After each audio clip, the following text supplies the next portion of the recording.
entrevistar o professor Roberto Mangabeira Unger, ministro-chefe de Assuntos Estratégicos da Presidência da República. Professor Mangabeira, a primeira questão seria de um assunto corrente. Eu vou me permitir ler a pergunta.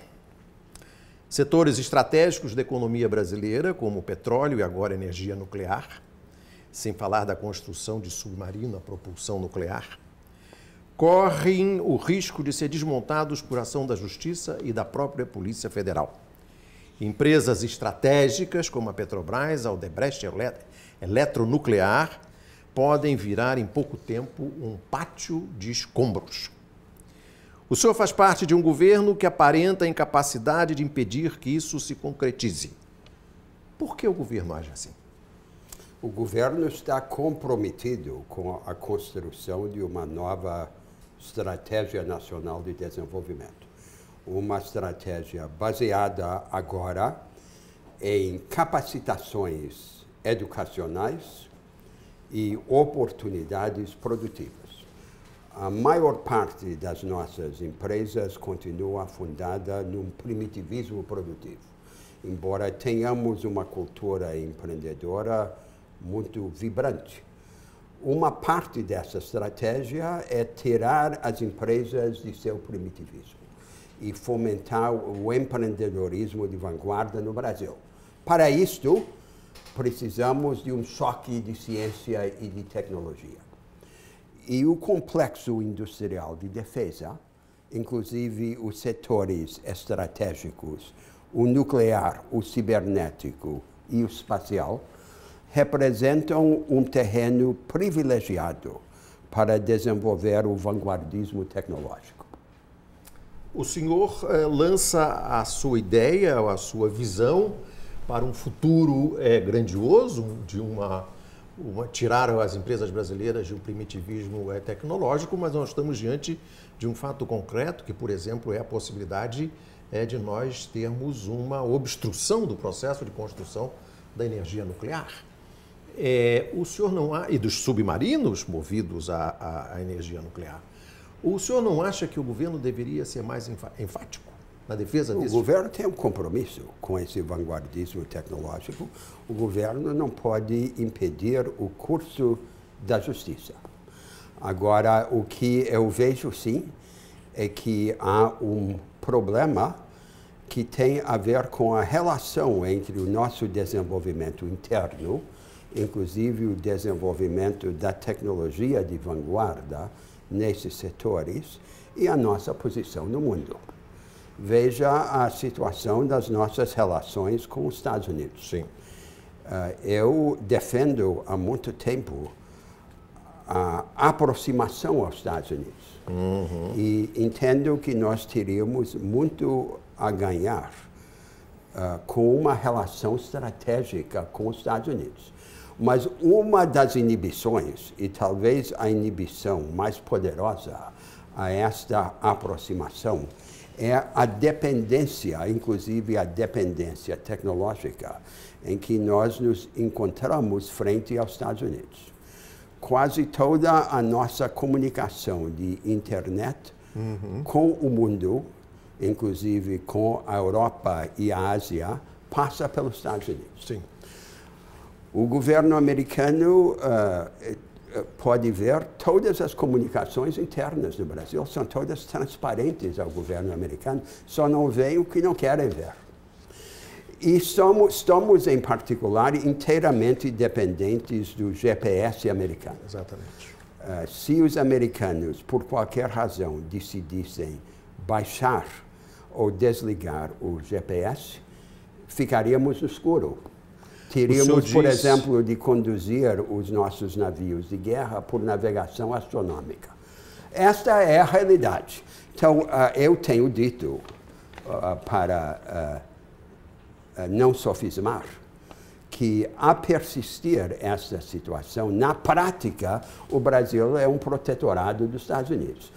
O Brasil precisa decidir se quer ou não quer ser um protetorado dos Estados Unidos. As nossas forças armadas não são para serem uma força policial que mantém a tranquilidade na América do Sul como um braço acessório da defesa americana. Nós queremos uma defesa de verdade. Para isto, precisamos construir o avanço tecnológico, inclusive naqueles setores cruciais que são o nuclear, o uso pacífico da energia nuclear, o cibernético e o espacial. E só com esta independência é que poderemos ser parceiros dos Estados Unidos. Parceiros, sim. Satélites e protegidos, não. O senhor, durante o governo Lula, ainda nessa Secretaria de Assuntos Estratégicos, o senhor ajudou a formular um Plano Nacional de Defesa. A Estratégia Nacional de Defesa, que virou lei em 2008. Quais são os pontos cardeais dessa estratégia vis-à-vis essa questão para a qual o senhor chama a atenção de que se os Estados Unidos desligarem o GPS, os nossos navios de guerra navegarão como os de Cabral e Colombo? Um dos eixos da Estratégia Nacional de Defesa é a construção do Complexo Industrial da Defesa. Ali nós prevemos que o Estado, na produção de defesa, deve operar no teto tecnológico, produzindo na vanguarda produção diretamente vinculada à pesquisa avançada, em vez de ter aquilo que historicamente temos tido na defesa, que é a produção primitiva, desvinculada da pesquisa, e pesquisa sem vazão produtiva. E, ao mesmo tempo, construir para as empresas privadas um regime jurídico especial de compras públicas, que as exima das regras gerais de licitação, mas que, em troca, assegure ao Estado um poder estratégico nessas empresas, por instrumentos de direito privado, como o Golden Share, ou de direito público, como o marco regulatório. Agora, aí vem o terceiro elemento no complexo industrial da defesa, que é o compromisso com o avanço nos setores estratégicos. Isto é um grande instrumento do soerguimento do país, para que se defenda e para que se desenvolva. Eu não quero viver no mundo em que só os meigos estão desarmados e os beligerantes estão armados até os dentes. O Brasil é o caso único na história moderna de um país de nossa dimensão que emerge sem pretensões imperiais. O Brasil ascende sem imperar. Mas para que o Brasil se possa rebelar, para que possa abrir o caminho do desenvolvimento, o rebelde precisa poder dizer não. E para poder dizer não, precisa defender-se. E para defender-se, precisa ter tecnologia de vanguarda, que não dependa das grandes potências do mundo. Mesmo em relação aos Estados Unidos, o senhor cita, por exemplo, que o Barão do Rio Branco, Joaquim Nabuco, os pais fundadores da diplomacia brasileira, perceberam a característica central de uma política externa brasileira, uma política exterior brasileira, que é o fato de que Brasil e Estados Unidos são nações irmãs. Mas o senhor diz também que os Estados Unidos não permitirão que qualquer país ganhe em qualquer região do mundo uma ascendência tão incontrastável que sirva de base a buscar uma hegemonia mundial. Eu pergunto, devo entender então que nessa aliança de nações irmãs caberá sempre ao Brasil um papel de subpotência? Não. O que eu digo é que a política exterior dos Estados Unidos sempre repousou, desde a fundação daquela república, sobre dois princípios. E os estadistas americanos nunca divergiram da fidelidade a esses princípios. O primeiro princípio é que os Estados Unidos não permitirão que qualquer país ganhe em determinada região do mundo uma ascendência tão incontrastável que sirva de base para pleitear uma hegemonia mundial. E o segundo princípio, de alguma forma contraditório com o primeiro, é que no hemisfério ocidental, o nosso hemisfério, os Estados Unidos exercerão uma ascendência incontrastável. Nós não podemos aceitar esses dois princípios, eles são evidentemente incompatíveis, sobretudo o segundo, claro, com a nossa construção nacional. Mas não adianta engajar os americanos numa discussão doutrinária desses princípios. O que nós podemos fazer, isto sim, é construir pacientemente uma teia de relações, de iniciativas comuns, sobretudo iniciativas a serviço da democratização de oportunidades econômicas e educacionais nas Américas. E, a partir dessa construção comum, pouco a pouco, mover o terreno debaixo daqueles dois princípios. Isto sim, transformar por baixo, pela prática, e não por cima, pelos princípios. Agora, para que isto aconteça, a preliminar é que nós não sejamos um protetorado deles. E daí a importância fundamental da independência tecnológica. O senhor acha que essa associação do Brasil ao grupo dos chamados BRICS permitirá esse tipo de independência ou esse tipo de relação altiva com os Estados Unidos? Os BRICS são um instrumento poderoso de mudança do quadro mundial. Mas é preciso ter clareza a respeito das limitações e das oportunidades deste movimento. Os grandes países emergentes, como o Brasil, a Rússia, a Índia e agora, sobretudo, a China, estão tentados a apenas pleitear uma posição melhor dentro da ordem mundial existente. A ordem de segurança, a ordem monetária e a ordem comercial. Eu entendo que o nosso interesse profundo e o interesse que compartilhamos com aqueles países é fazer mais do que buscar uma posição ao sol dentro da ordem existente. É mudar essa ordem. Eu vou dar um exemplo do regime comercial que está sendo construído no mundo sob a égide dos tratados da Organização Mundial do Comércio e dos novos blocos regionais, como o bloco transpacífico, que os Estados Unidos estão organizando. Ali, a tendência é construir um regime comercial baseado naquilo que se poderia chamar um maximalismo institucional. Quer dizer, não é apenas aderir à economia de mercado, é aderir a uma variante específica da economia de mercado. Por exemplo, uma variante que proíbe, sob o rótulo de subsídios, todas as formas de coordenação estratégica entre governos e empresas que os países hoje ricos usaram para enriquecer.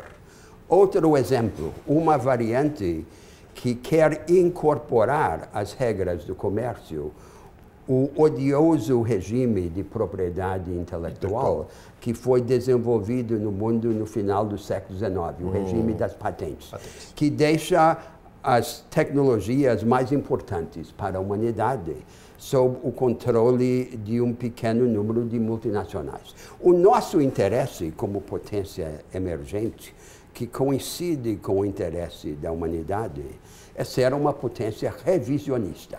Então, no caso da ordem mundial do comércio, é dizer, nós queremos o minimalismo institucional, o máximo de abertura econômica com o mínimo de restrição aos experimentos institucionais necessários ao nosso desenvolvimento. Inclusive, experimentos na maneira de organizar uma economia de mercado.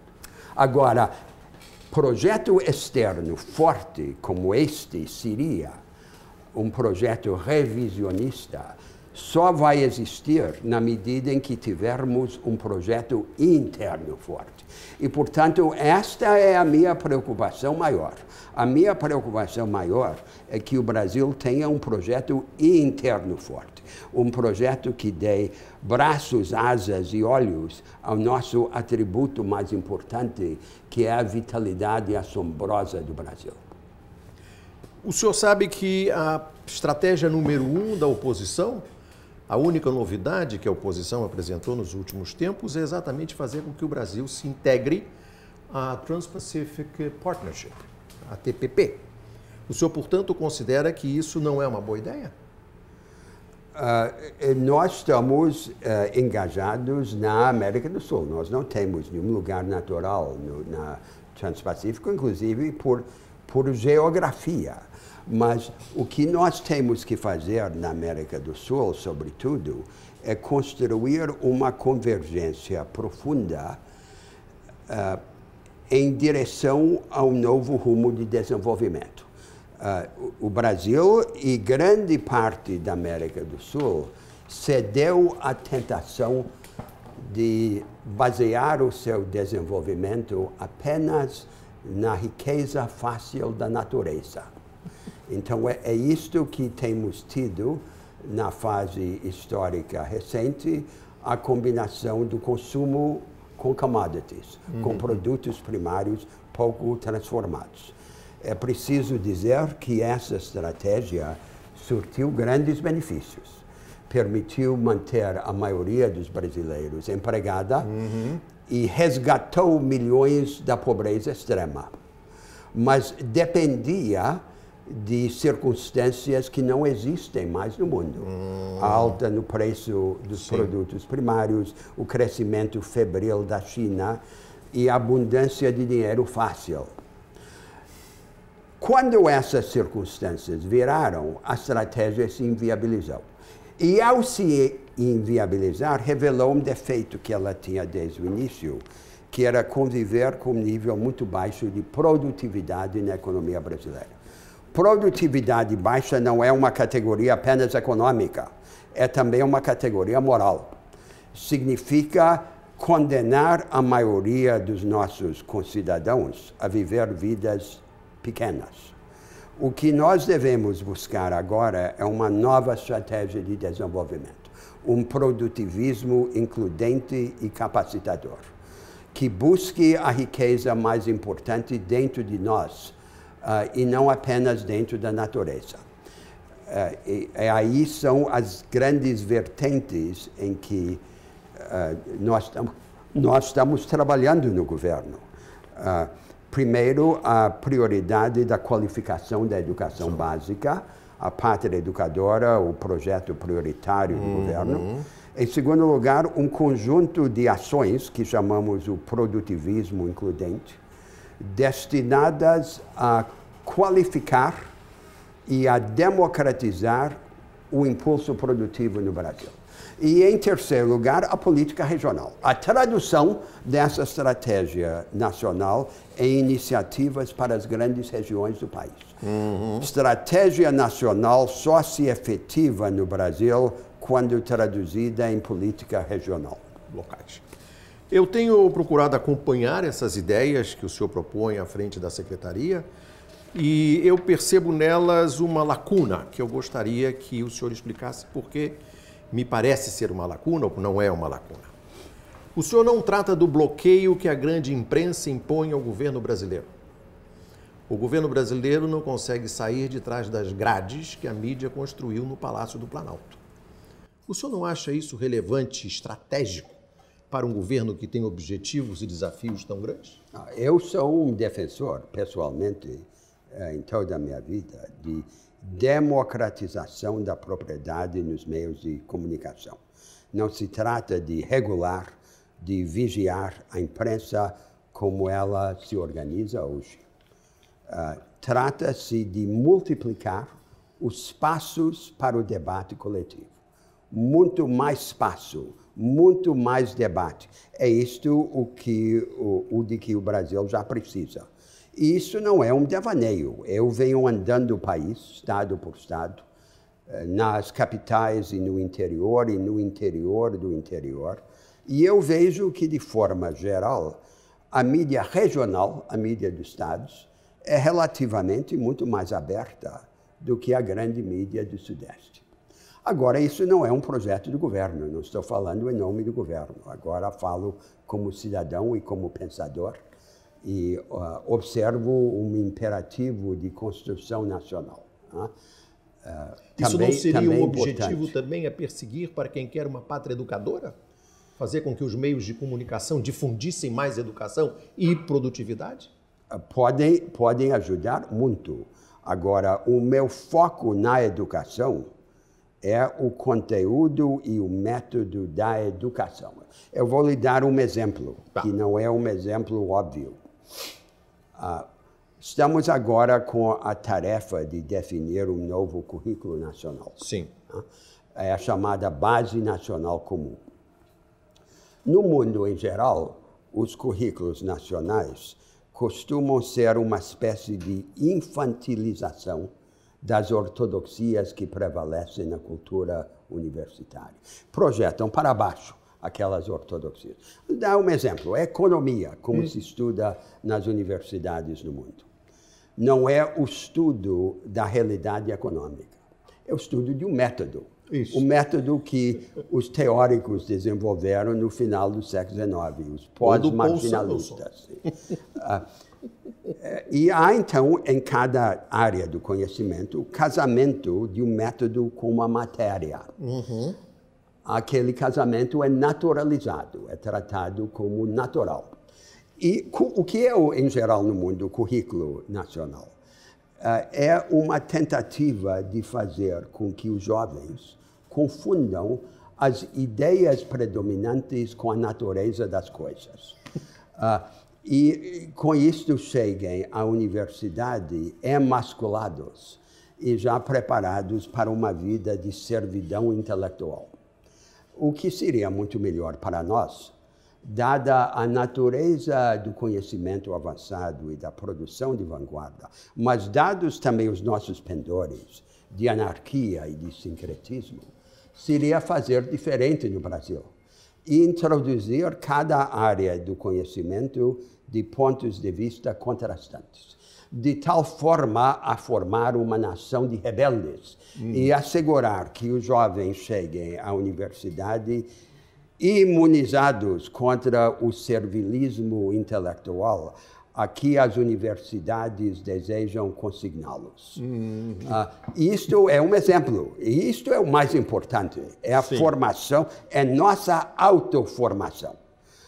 É nós ficarmos de pé e nos armarmos dos instrumentos intelectuais necessários para transformar o espontaneísmo inculto em flexibilidade preparada. Para concluir a nossa entrevista e nos encerrarmos aqui com esse aspecto da pátria educadora, o senhor disse recentemente no Instituto Lula: proponho ousadia, não copiar os currículos de ensino estrangeiros, proponho nos colocar na vanguarda. Eu lhe pergunto, falta dinheiro? E faço essa pergunta porque recentemente um jovem economista neoliberal ligado a uma faculdade, uma organização privada de ensino chamada INSPER, um economista que trabalhou no governo Lula, deve ter sido seu companheiro na época, chamado Marcos Lisboa, disse que o problema da educação no Brasil não é de dinheiro, o problema de educação no Brasil é de competência. O Brasil, na verdade, está colocando dinheiro bom em causas ruins. Falta dinheiro? O problema maior não é nem dinheiro, nem competência. O problema maior é visão. É definir o rumo. Definir um outro rumo na educação brasileira e nos organizar de acordo. Em todo lugar que eu vou, eu ouço que não podemos construir alternativas na educação ou em qualquer outro campo porque não há dinheiro. Nós estamos acostumados no Brasil a resolver todos os problemas com dinheiro.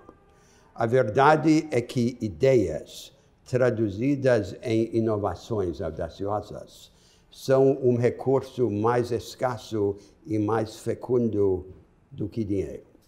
A necessidade é a mãe da invenção.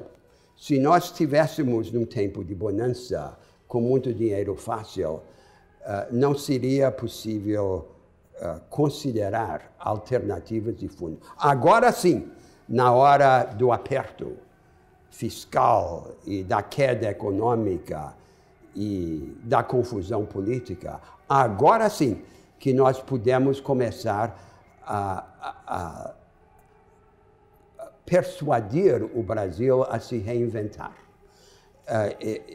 Esta é a hora, este é o momento mágico da transformação estrutural. Eu estou andando o país e eu vejo que o Brasil, fora da cultura política envenenada das elites, se move. O Brasil quer aprender, quer construir, quer inventar, sobretudo quer se reinventar. Agora é a hora de dar braços, asas e olhos a esta vitalidade assombrosa, anárquica e quase cega que se movimenta no país. Onde o senhor viu mais isso? No Acre, no Maranhão ou onde? Em todo o país. Em todo o país. Eu comecei abordando a Amazônia, o Nordeste e mais recentemente o Centro-Oeste, que chamamos o Brasil Central. Não, todo o Brasil Central. É o Centro-Oeste, sim, o Centro-Oeste legal, mas agora acrescido de pelo menos 2 estados, o Tocantins e Rondônia. É a parte do Brasil que mais cresce. Isso. Os governadores se reuniram pela primeira vez em Goiânia no dia 3 de julho e decidiram organizar uma instituição deles, a ser chamada também Brasil Central, para começar a formar uma estratégia de baixo para cima. E não apenas uma estratégia de cima para baixo, como nós tínhamos. A concepção da política regional no Brasil tem de mudar radicalmente. Primeiro, não é só para o Nordeste, é para todas as regiões. Segundo, não tem por objetivo prover compensações para o atraso relativo. Sua vocação é acalentar uma dialética de vanguardas e vanguardismos alternativos no Brasil. Vir ao encontro dos agentes de mudança que já atuam, como, por exemplo, os empreendedores emergentes no semiárido nordestino, e provê-los de instrumentos e de oportunidades. E terceiro, não é para ser organizado como uma tutela dos estados pelo governo federal. É para ser organizado por uma ação endógena interna nas regiões. As iniciativas convergentes de cima para baixo e de baixo para cima. Isto é uma revolução no Brasil. E esta revolução pode ser um dos grandes instrumentos de construção dessa nova estratégia de desenvolvimento. Produtivista, capacitadora e includente. E buscando a riqueza dentro de nós mesmos. Isto é o que eu quero para o Brasil. Que o Brasil fique de pé, que o Brasil confie em sua própria energia criadora e que se reinvente para dar a esta energia os instrumentos de educação e de produção que ela requer. Muito obrigado. Obrigado. Prazer.